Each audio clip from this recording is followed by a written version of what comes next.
After a deadly airplane crash over the weekend, the National Transportation Safety Board and Boeing will travel to South Korea to assist Korean authorities with this investigation. Only 2 people on board survived.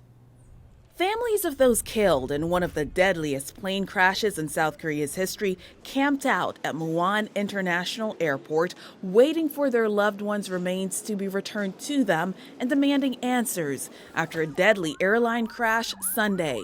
Footage shows the JeJu Air flight skidding down the runway, its landing gear seemingly not deployed.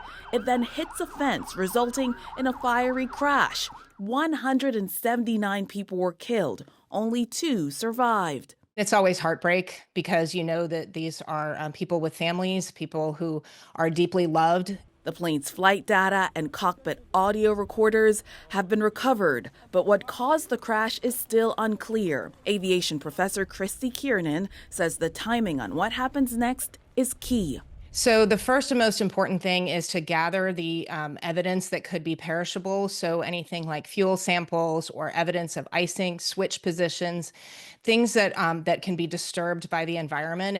South Korean fire officials say a bird strike or bad weather conditions could be the culprit. Bird strikes, first of all, are, they're not super uncommon, but a bird strike that results in significant damage is extremely uncommon. A bird strike that would result in exactly that scenario, there's so much more information that we need before we could make that determination. The National Transportation Safety Board and Boeing, the plane's manufacturer, are expected to assist with the investigation in South Korea, which authorities believe could take months. These do take time.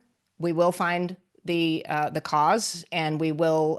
The aviation industry is extremely effective in correcting the things that need to be corrected. Officials are also collecting DNA and using fingerprints to help identify some victims, a process that could take days. What we have to demand from the government is to bring in more experts. We have wanted the government to recover our families 100%, or at least 80%, as soon as possible.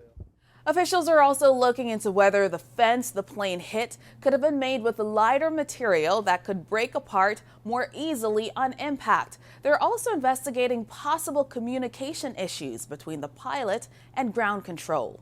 Ava Joy Burnett, Scripps News, Washington.